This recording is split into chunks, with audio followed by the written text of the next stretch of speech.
2000, the turn of the millennium, approximately 2000, will be remembered forever in history as a big turning point. And we're very lucky that it happened on a very easy year to remember, easy time, 2000. It will be remembered for three things. One thing is technological change, which we all know about, and it's moving very, very quickly, and some would say exponentially, and that is coming, and that really started around the turn of the millennium. The second thing, and that people don't, I think, get enough understanding of, is belief change.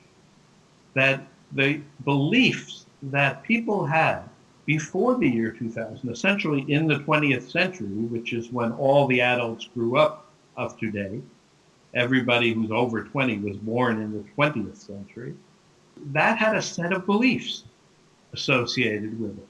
Those beliefs are changing in a huge number of areas. Everything, not just technology, but privacy and property and personal relationships and sexuality and security and power and kids and work and empathy and violence and God and religion and justice and money and love and government and even time and space. The third thing, which is so interesting, is that we had this COVID event. And this COVID event is acting like a separator. It's saying, okay, let's stop everything for a few minutes or for a few years or whatever it's going to take, and let's move from the old to the new. And that's really what we are in the process of doing. The thing that makes it hard is that so many of the beliefs from the 20th century don't apply to the 21st century. For example, the kinds of education that we used to give in the 20th century is not very important anymore for the 21st century. Our kids are not going to live tomorrow. They're going to grow up and live in the mid to late 21st century. Reading and writing will be very different. We won't need them as much because we have voice to text and text to voice.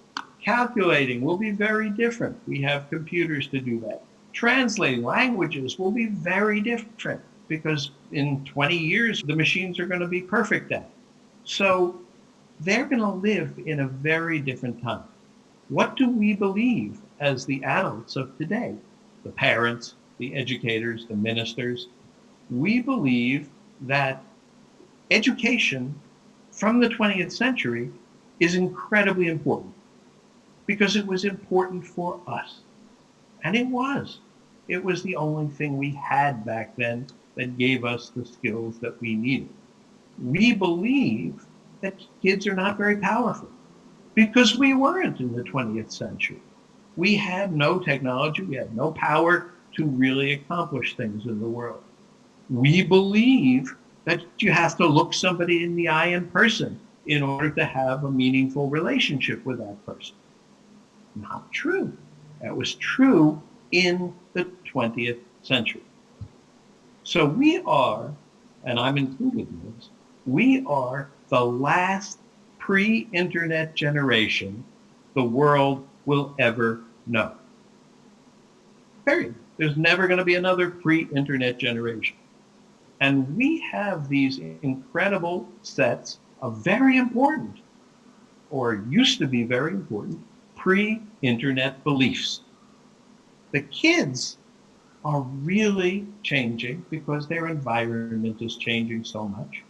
And the difficulty is that we want to pass down our 20th century beliefs to the kids. And they are already telling us no.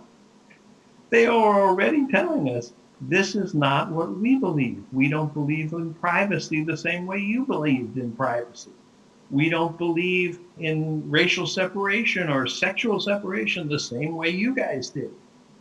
So that is the real problem that's changing. And what I like to focus on, what I think we all need to focus on, is what are our beliefs as adults? What are the changes that are coming in beliefs? What do the kids believe? And that they know that is good for them. So here's another example. The kids use their phones, and it's very hard to pull the smartphone away from the kid. We all know this. What does the 20th century person say? Addiction. Oh my God, this is like a drug. This is like something. Let's take them away. Let's bring them back to being humans again. No, it's symbiosis. We are becoming symbiotic with our technology. That is to say, we need it and it needs us.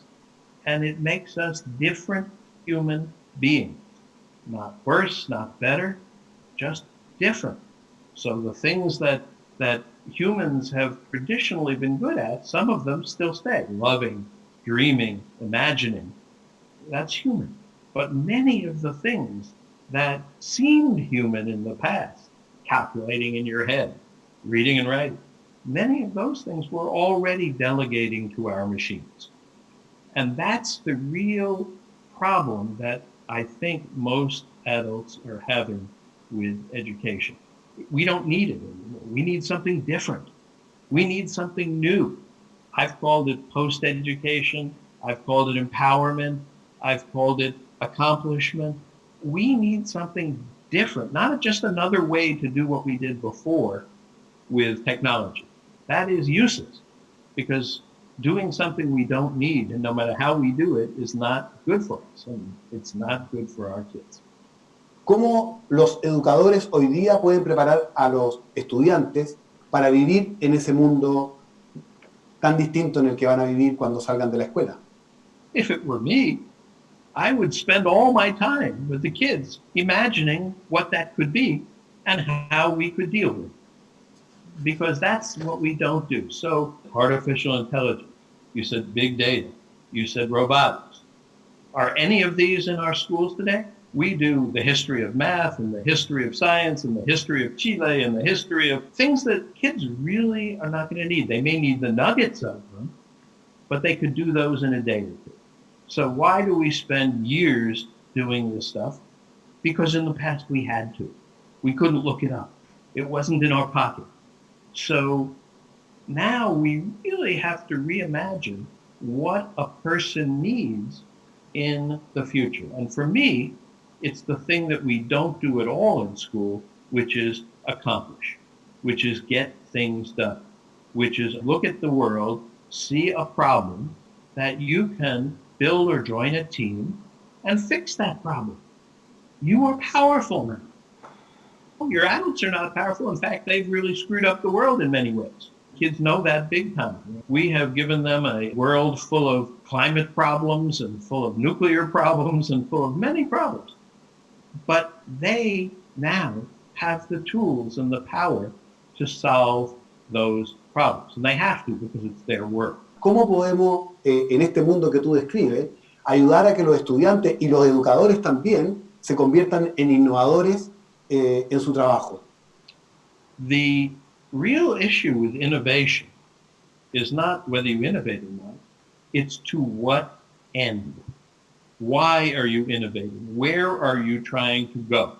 So if you have a new way to teach something like, say, Latin or Greek that we no longer need, that's not a useful innovation. It may be an innovation, but it's not a useful one. There were a ton of innovations during the war that were very innovative for killing people, but they were not useful innovations because they weren't put to a useful end. So if we think the end is empowering our kids to succeed in a world full of technology and AI and a world that's very different, then we have to innovate for that.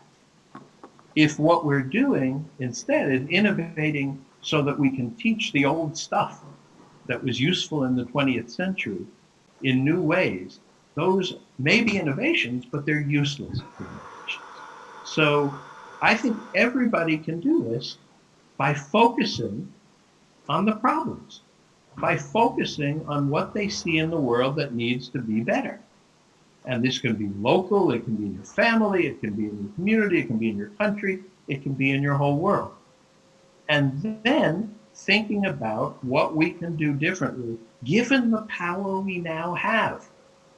That's the combination. It's what can we think about doing and what do we have the power to do now. The power that kids have is so huge, and none of us really realize it yet, and none of us really understands how to use it and how it will be used in the future. But the kids have a much better handle on it than the adults. Mark, quiero darte las gracias por esta reflexión que has compartido con nosotros. Muchas gracias por acompañarnos y que estés muy bien. Gracias a ustedes. I hope that helped. Sí.